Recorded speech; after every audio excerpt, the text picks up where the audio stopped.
Benim hayatım sanki bir film kimi, başrolda sevgilim oynuyor.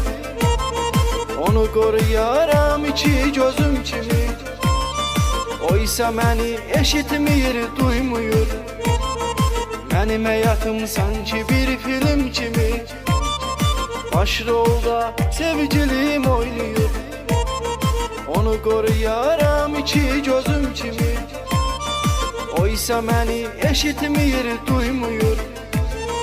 Ben sensiz yaşayan bir ölüyem, ben sensiz eşk odunun külüyem, ben sensiz xəstəyəm, dəliyəm, ben sensiz, ben sensiz.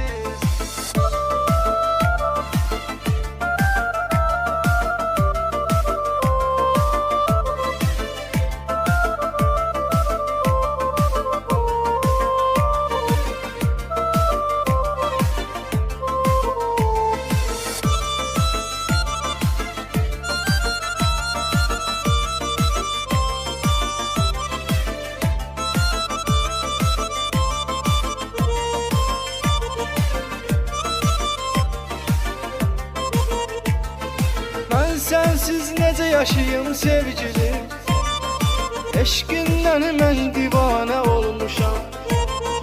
Mən bu yükü necə daşıyım sevgilim, həsrətindən laf viranə olmuşam.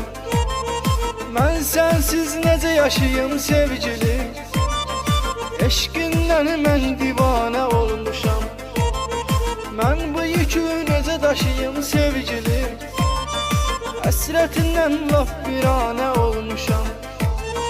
Mən sensiz yaşayan bir ölüyəm, mən sensiz eşq odunun külüyəm, mən sensiz xəstəyəm, dəliyəm.